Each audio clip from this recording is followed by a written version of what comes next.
Hello, everyone. Thank you very much for coming along. Welcome to our discussion on women in the workplace.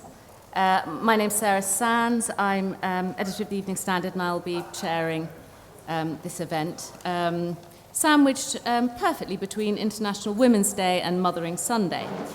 We're going to ask how women see themselves at work, and because men seem to take most of the important decisions about promotion, how men see women at work.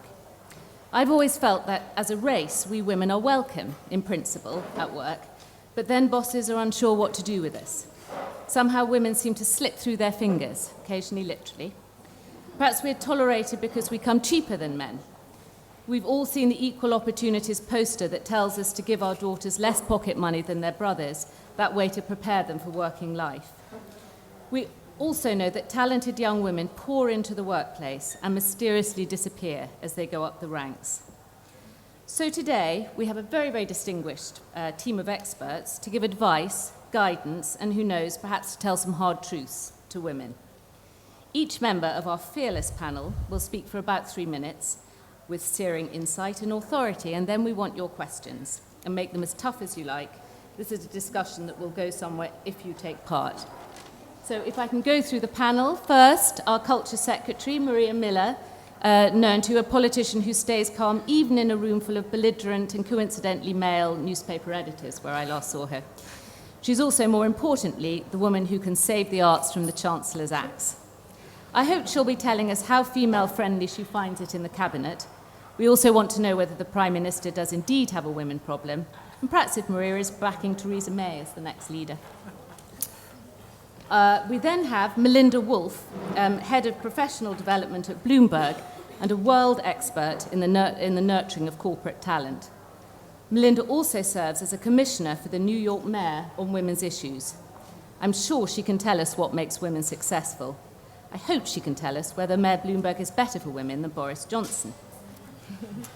Liz Jackson, our next member of the panel, specialises in performance and reward and has worked for some of the world's largest companies, including Credit Suisse, HSBC, and BP. However well women perform, they are likely to be more modestly rewarded than men. Perhaps Liz can tell us why. Penny McDonald worked for 2 decades in newspapers and magazines, and now with many talents in arts and entertainment. She specialises in crisis management. You're not going to let being a woman hold you back, Penny. Have you done it? Next, we have Sarah Veale, Head of Equality and Employment Rights at the Trade Union Congress.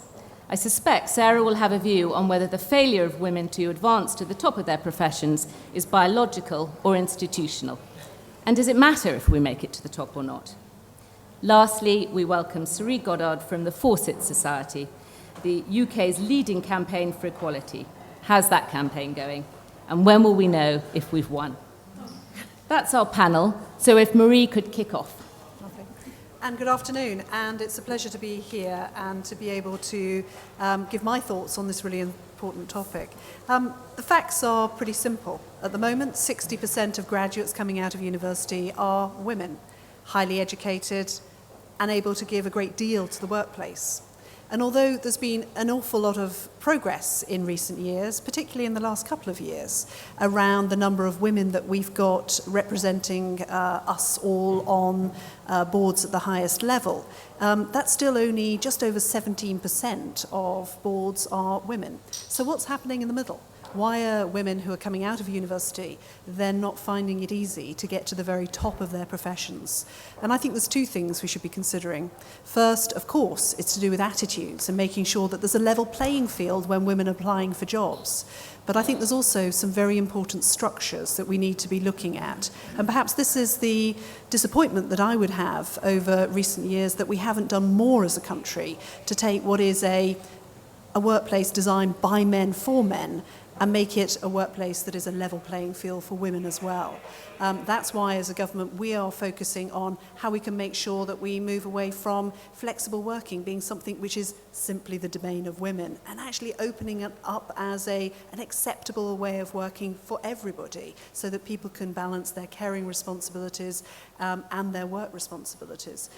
Moving away from maternity leave, that for some reason having a baby is just to do with women. Actually, it's to do with parents. So having parental leave so men can be involved in the earliest years of their lives helps women stay attached to the labour market at that important point. Because what we do know is that if women don't have that 10 years to establish themselves in their job, it can be really tough for them to get to the top of their profession, to get onto those boards, and to be able to be contributing at the highest levels.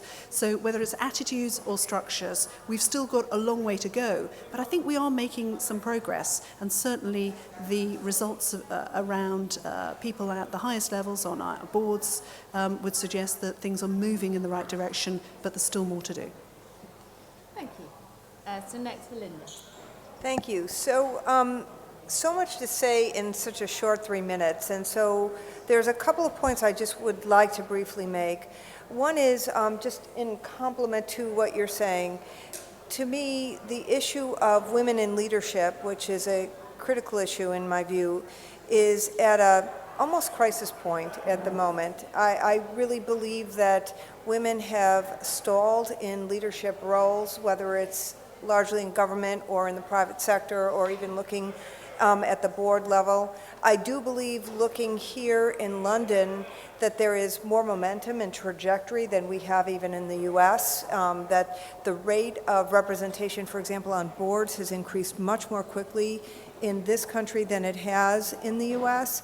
And I do believe that women are taking huge leadership stances, but I also think that there are a lot of examples, and we've talked about it amongst ourselves, of women moving backwards.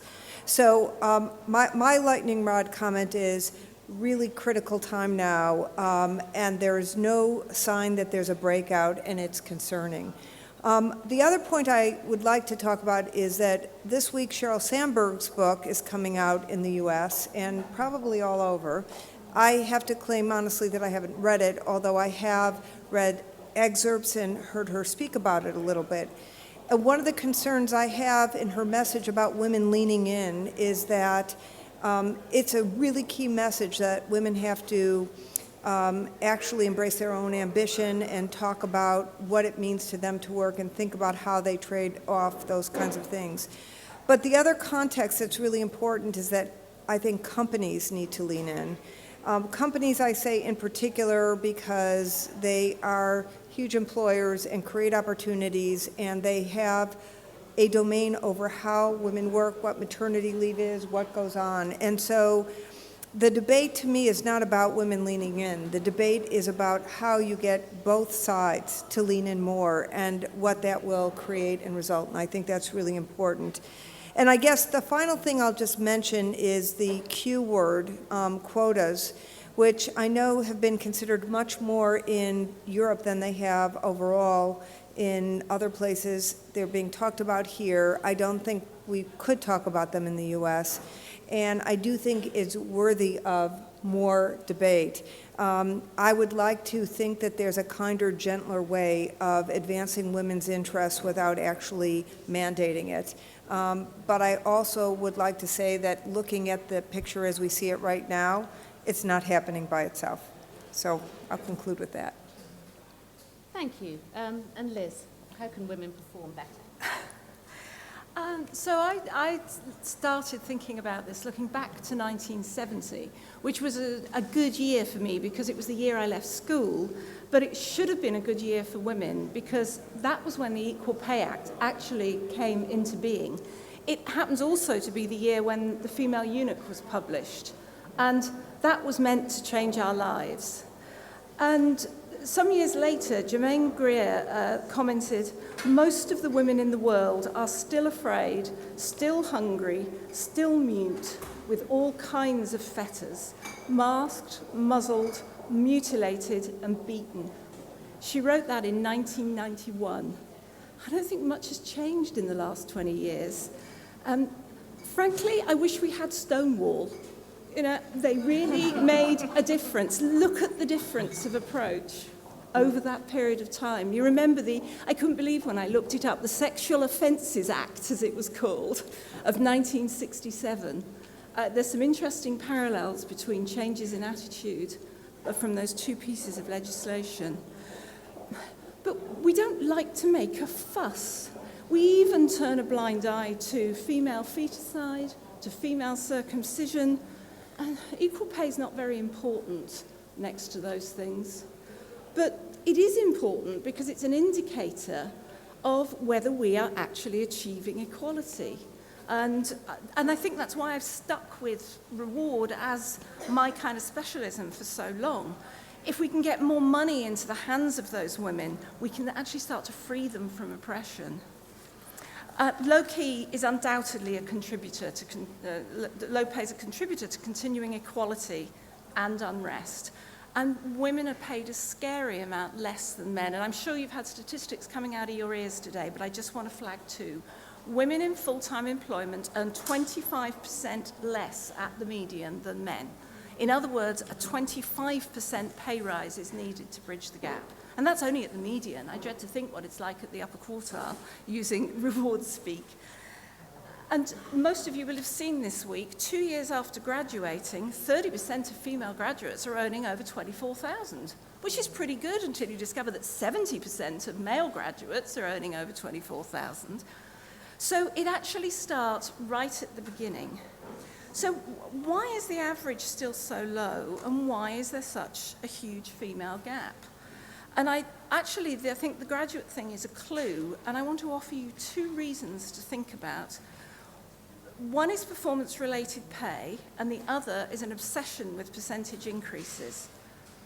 In my view, performance-related pay drives inequality and it drives bad behaviour. Managers reward the high-profile, noisy people, and most of them are men. Performance-related pay, as it's practiced in this country, does not drive performance, and I invite you to look at the NHS and the banks as two examples of that. Secondly, percentage increases. We're obsessed with them. A percentage approach does nothing to erode the gap between men and women and between rich and poor.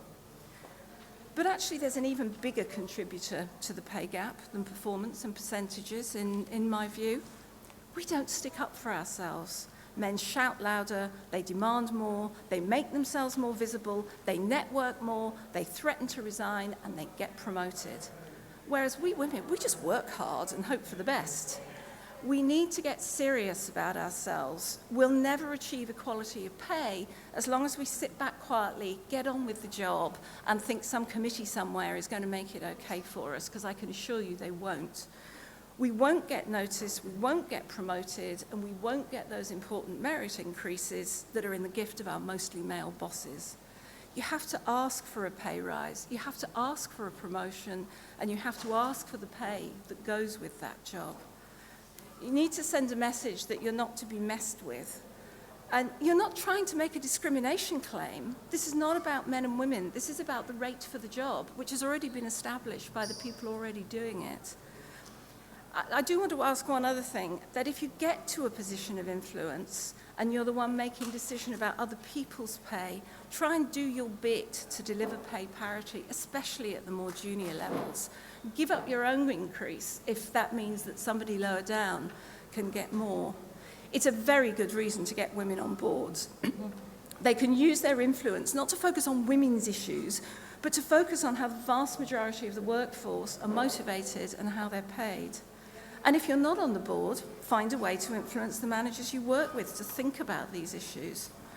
So 2 Ps, performance and percentages. Are they contributing to pay equality, or are they actually creating it? And most importantly, don't just work hard. Get out there, get taken seriously, and get your voice heard. And I opened with Germaine, and I'd like to close with her because I'm a bit of a fan. Get out there and live amongst the damned, and don't be afraid of them. Great advice. Thank you. Penny McDonald. Hi, everyone.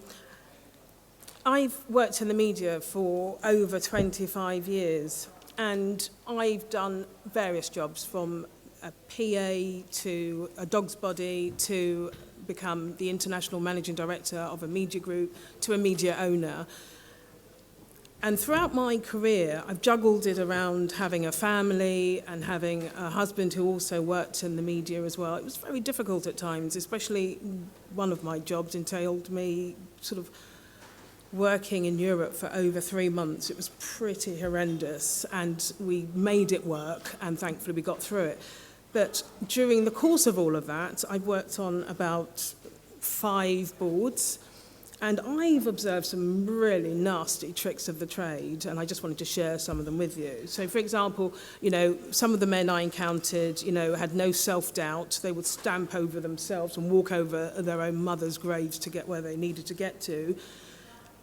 Also, they worked in packs and little clubs. Everything was about a club. Oh, the football match is on. Oh, this is on. Oh, you're coming to this. And it was always about men's related issues. And also, they didn't have to consider babies. And I know this is a really boring subject for some people, but honestly, it became such a big deal because as soon as a man heard in the boardroom somebody had to leave to pick up a child or to take a holiday because it was Easter, it became an issue in the boardroom. Now, the observations as far as women are concerned, I saw one woman who wanted to match the boys, and she lit up a cigar. And I thought, oh, get a grip, because you knew, A, she didn't really want to do it, but she was trying to be one of the boys. I saw one woman fall off a bar stool because she was trying to match the boys to have a drink at night. And then also I found that some of the women worked in silos.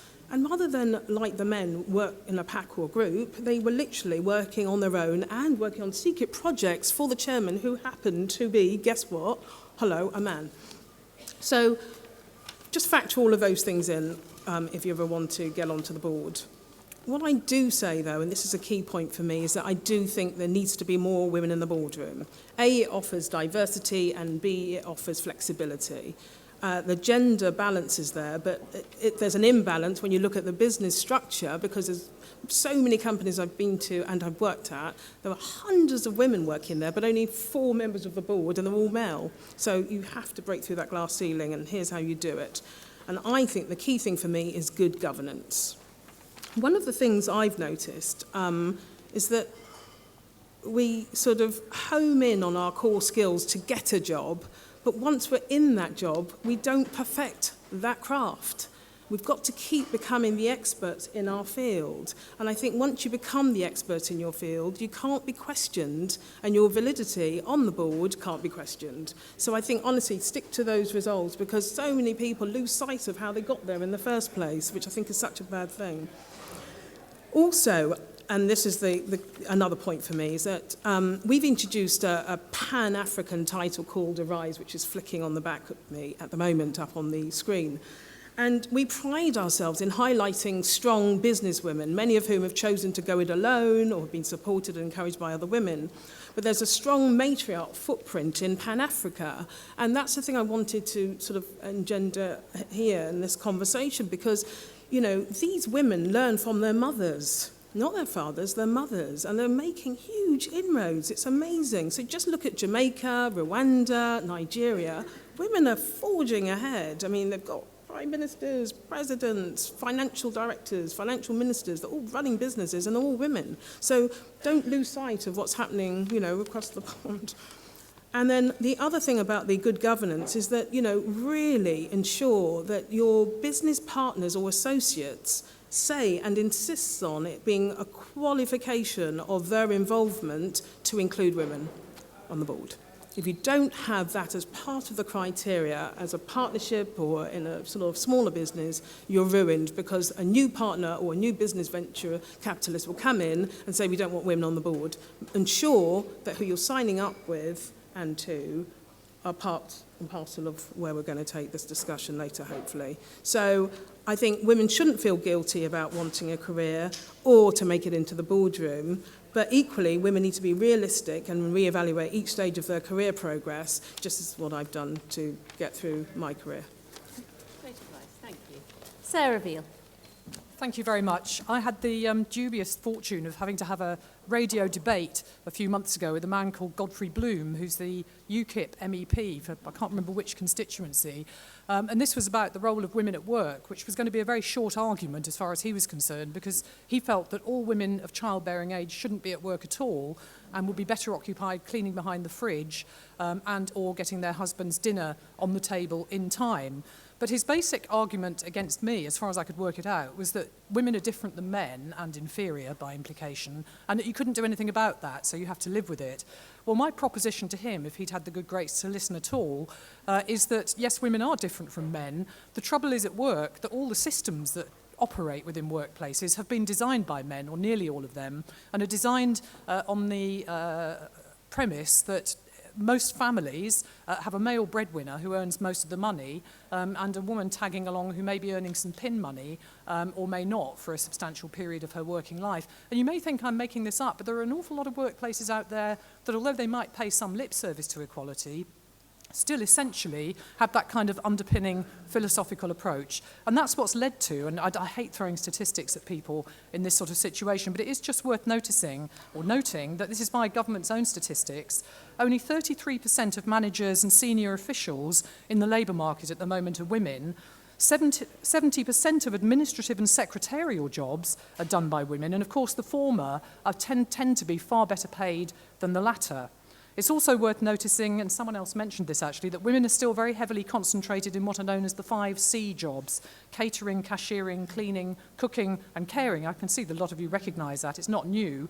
And men, of course, are most heavily still concentrated in the upper echelons of work. They're High Court judges, they tend to be, hospital consultants tend to be men, executive company board members, although we are making progress there, they do still tend to be men, and senior public officials do still tend to be men. And I think the problem we have at the moment in our systems is not only job design, which is hugely important, but also the whole process of job evaluation. And I often say to myself, why is it that pay systems allow us to have something in the UK that says that a car mechanic is going to be paid 3 times as much as somebody who's a professional childcare worker? What do we value more in our society, mending car engines or bringing up children? So I think there's fundamental flaws in the whole way in which our work and our pay systems are structured, and they're going to take a lot of time to change. And I'm not one of these people who thinks that you can legislate to make all this go away. I think there is a role for regulation and legislation, but you need an awful lot more than that to effect the sort of changes that we need. I think there are some other contributory issues that I'd just like to chuck at you to think about. One is a survey that was done by a leading university a year or so ago that showed, after some quite extensive polling and investigation, that in most homes still, where there's a man and a woman couple, the housework, the clearing up after the kids, the preparing of the meals, the emptying of the washing machine, still tends to be done by the woman, even if she's doing a job that takes up as much of her time as the male partner. So there's something to be said, I think, about the organisation of people's domestic lives still, and I certainly wouldn't be suggesting the government should interfere in those, but there needs to be some more cultural shifting to support the fact that men need to take on a much greater role in the home. And I very much actually welcome the government's recent legislation on shared parental leave, and I think that's very much going in the right direction. I know it's going to be difficult to get employers to work out how to live with it all, but I think we do have to have time off regulation. I'm going to talk about regulation for 1 second here, which favours the father taking the time off as much as the mother. But I do accept that there is an issue about salary sacrifice, and as long as women tend to be the lower paid partner, it makes more sense for a couple if it's the woman who takes the time off. So I think these are all huge challenging issues that we really are going to have to address. So for me, I think flexible working, much better use of time off for men in the family, and generally a much more sympathetic attitude and more support for proper childcare arrangements, because I think any parent, absolutely, I'm a parent myself, will be worried about the sort of childcare that they're going to leave their child with. So a lot more needs to be done on that front. So I've thrown a few ideas at you that I hope sort of ginger up the debate, but those are some thoughts from me. Thank you very much indeed. Thank you. Ceri Goddard. Thank you. First of all, thank you, Southbank, for having me, and happy International Women's Day, everybody. So yes, I've been asked, as we all have, to speak on the subject of women and work. But I suppose I actually wanted to start with something that somebody else said. Hopefully my American colleague Melinda will like this. This was Hillary Clinton, who said something which I think is very important for us to remember today. She said, women are they... Oh, I dropped her quote. I should have memorized it, sorry. No, she said, women are the primary caretakers for most of the world's children and elderly, yet much of the work we do is not valued, not by economists, not by historians, not by popular culture, and not by government leaders. And I wanted to bring that up because obviously I'm going to talk about women's work in the paid workplace, but I think we'd all do very well to remember that this sits alongside, for many women, a whole other set of work, unpaid work. Many of us, in fact, not as the press would have us believe, we're not actually trying to have it all, we're trying to do it all. I suspect many of the women on this panel could relate to that. Anyway, but I think for me, when we do talk about women and work today, this is still often really at the nub of it for so many women. You know, we have seen huge changes in the last 2 generations, a mass movement of women into the workplace. So nearly 50% of all the people at work in the UK today are women. And as my colleagues have said, you know, our workplaces simply have not caught up with this basic fact. That half their workers just don't clock off at 5 o'clock, that their mothers and their carers as well. Now, I would like to say, obviously, you know, there are fathers and there are men who are carers as well. But, you know, the actual reality is women still do 3 quarters of the childcare, 9/10 of the week, I think it is. And 89% of carers are still women. So there is still that gender difference. And I'd also like to say, ironically, this affects women who even don't have children because they're often treated on the basis that they might. So maternity discrimination happens to you if you have ovaries. Even if you don't have any children. And anyway, it's not, as somebody said, it's not just women as mothers and carers that are affected. It's also the workplaces just haven't got their heads around women at all, I think. And we know this. We talked earlier about the figures this week about female graduates still getting less than men and the lack of women still making it to the top in certain professions. And that is, I think, still about straightforward sexism and discrimination and cultural problems, which I'm sure we'll talk about more, so I won't rehearse those. Because what I wanted to do is spend my last minute and a half, I'm guessing, to sketch out, I think, some of the kind of big picture issues in the UK. Take advantage of the fact the Minister is here today, who's in a wonderful position to do something about some of these, in terms of getting into work, and of course how we are treated once we're there, and then how that relates to women's equality and power overall, which is what this festival is actually about. So let's start with women getting into work. The age of austerity, which we're all very familiar with at the moment, is seeing women's unemployment at a 25-year high. And that's both long-term unemployment and a thing called underemployment. And what's that? That's women who have got part-time jobs who don't really want part-time jobs, but that's all they can get.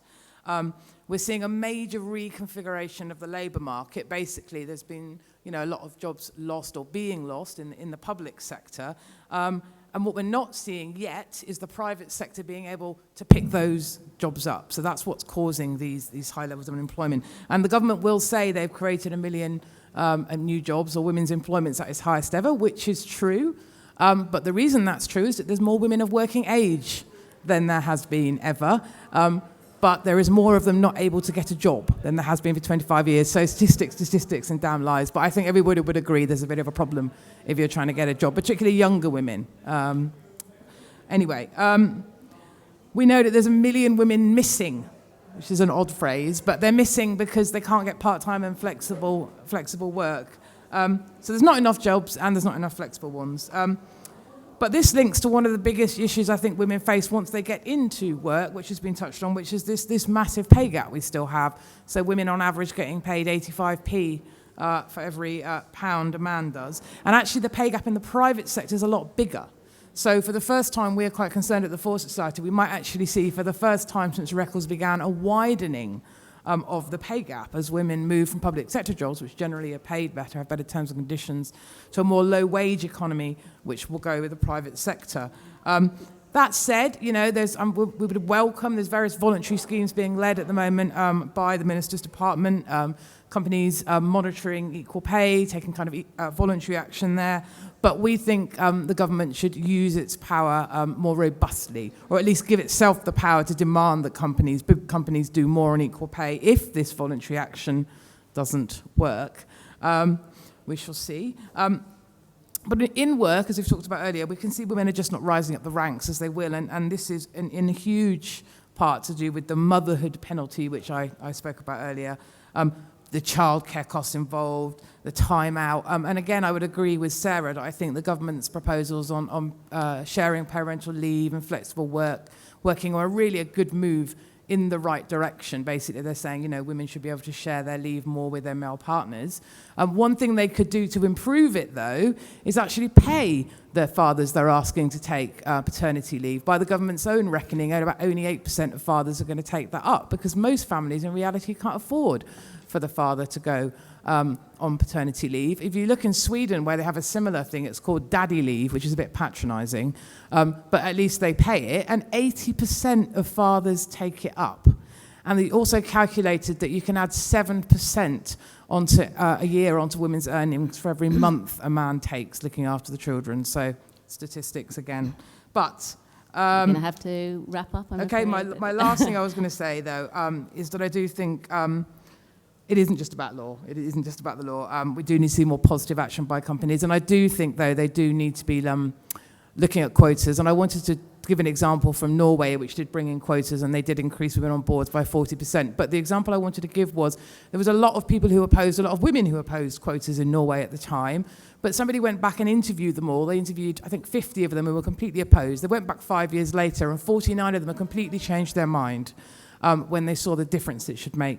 So I really do think that should be explored. Thank you very much. So if I could just return to the Minister, since we seem to be asking you to solve most of the problems today. Do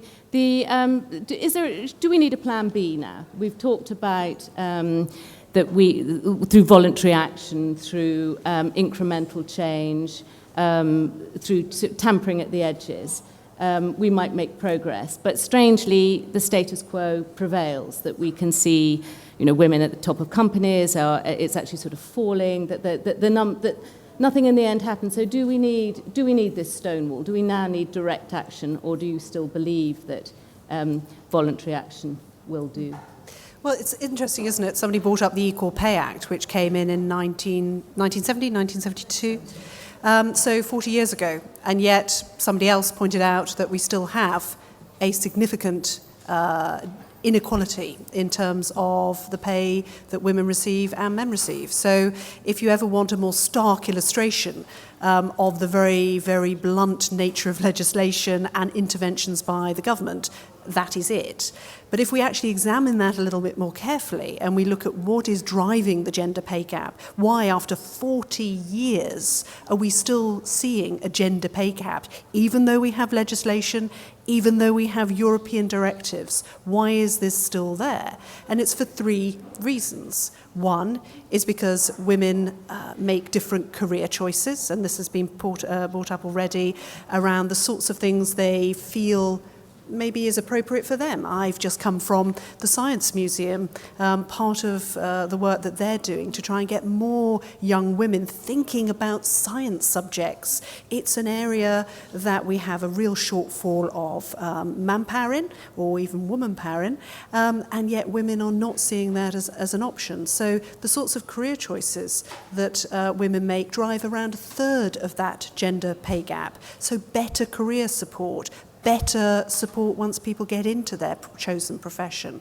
The second driver, driving another third, is the fact that women have kids and become disconnected from the labour force. And that's why I, in my opening remarks, put great store by the work that we're doing around flexible work, parental leave, reforming that support that's there for women, and including increasing the amount of childcare support that's there. It's not enough yet. We still need to keep going. And my colleague Liz Truss is leading a commission on that for the Prime Minister. But childcare, really important way to help women have the confidence to be able to stay connected to the labour force. And yes, there is a final third that's driving that gender pay gap, and that is probably discrimination. And that's about changing attitudes. Now, do I think we're going to change people's attitudes by telling them to do something? You know, many of you will have children in this room today, and I know if I go home this evening and tell my kids to do something because I tell them to do it, are they likely to really have learned something from that? Or if I explain to them and try and get them to understand why I'm getting them to ask them to do something, I think by trying to take employers with us, we're much more likely to get the sort of lasting change, that level playing field that women want. But it's also by addressing the other two issues that we'll get the sort of change that we need in the gender pay gap. And that's why, although I think I'm never going to take quotas off the table for women on boards, because that's the sort of stick, isn't it? But I'm going to be using the carrot of saying, actually, if you reform the way you work, if you perhaps look at the things that we're doing as a government on Think Act Report, which is one of our big initiatives to get employers to really think about women, take action within the workplace, and then do what we've asked, which is to report on gender balance in boards, that by explaining the importance of a diverse board, that we can actually take people with us. What do you think about this point about pay structures, that if we evaluated women differently, does performance pay, does that not work for women? Do we need a different way of evaluating pay which is fairer to women? I think that was an interesting comment brought up in the context of this is a workplace designed by men, and it's my mantra, it's designed by men for men. Hey, I work just across the river. That's a great example of a place designed by men for men. But you know what? Women are finding their way of working within that. I'm not an expert in how you structure pay, and I'd leave employers to do that. I was an employer once. What I found as an employer, actually, if you have the right package of support together for somebody, they're more likely to work well. Part of that is how much they're paid, but actually an important part of that are their terms and conditions as well, and particularly for women. And I got the best women by being really flexible as an employer, and that's a mantra I continue to hold. Are you disappointed that we have had a female Prime Minister, a Conservative female Prime Minister, and it made no difference? Do you feel that Margaret Thatcher let you down in some way, or do you still see her as the model? I think it's very difficult for any one particular individual to change a culture, and surely it's incumbent on all of us to continue to press on this. One of the earlier contributions talked about, we've actually got to consider our own attitudes, what it is that we feel we want to contribute to our community. I took a big decision probably about 10 years ago now, that I'd leave a rather comfortable job as a director of an advertising agency and go into Parliament. You can actually not get elected, you can get kicked out. This is not an easy thing to do. It's not something that women feel comfortable doing, taking that sort of risk. I challenge all of you to be really asking, how far are you willing to go in pushing yourself to achieve the dream job that you want to do? And in doing that, you can help be part of the movement that is putting women at the forefront in this country. I don't think we can expect, one swallow doesn't make a summer, and one female Prime Minister is not going to change the whole country. But I think it's incumbent on all of us to have a very different attitude to our role in society. And can I just one other question and then straight to the floor? And this is to Melinda, because we were talking earlier about whether there was a Atlantic European difference, that somehow when you were saying, Liz, that women just need to be more confident and to assert themselves and to understand, but it would help, that men have evaluate themselves differently. Well, if I had to think of what I would imagine the most confident women in the world, I would say they were New Yorkers. And yet, Melinda, you were saying that despite all that, that they're not powering forward, perhaps in the way that some of the Europeans are, and very interestingly, how the women in Africa are. And so is it that actually you need some kind of structure? That it's quotas that make the difference? Well, I can't even imagine the quota discussion in the U.S. I think it would be a really tough discussion there. I think that what's interesting is that when you look at when I talk about the lean-in concept for companies and what that means, I talk about it in two buckets. And one bucket is all the things that have been mentioned here about creating more family-friendly policies and flexibility, et cetera.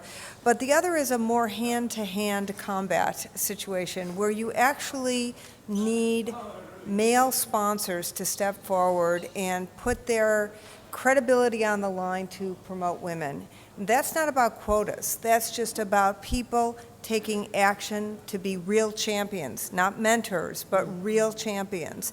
And it's a much more dramatic kind of descriptor than just somebody who gives you advice. It's somebody who is willing to promote you and put you out there. And I don't think that women have had that. And I think it's really been a problem.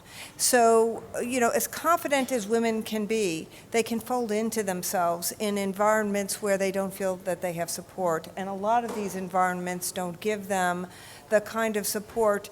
And without being a critical mass, without having significant representation at upper levels, it's hard for women to keep moving up. I do want to say one other thing, because the issue came up and Stonewall came up, and it's a really interesting question as to why women have been tackling this issue for so long and really have not seen more steady progress. And I look at Stonewall, I look at some of these efforts, and I look at the women's efforts, and I say, women are 51% of the world. Women have issues that go from female genital mutilation to representation on boards. Women have issues around parental kinds of things. Women have such a broad range of issues, and the non-governmental organizations and nonprofits that are all interested in these oftentimes end up banging into each other and don't act collectively. So just the mass range of issues and the number of interested parties that are all trying to bring some rationality to this have not necessarily informed the conversation in the way that we collectively need to. And it's really hard to get on the same page because the issues are so broad and drastic, whether they're pay equities, pipelines, leadership, or just poverty. Yeah. The last thing I would say is that you did mention that women, this phrase, women say, I don't want to make a fuss. Of course, it was exactly the words that were said by the Queen at the beginning of the week when she checked herself out of hospital. Well, thank you very much indeed, everyone, for coming along, and particularly to the panel. It's been sort of fascinating. We haven't solved it, but I think we're asking all the right questions. Thank you.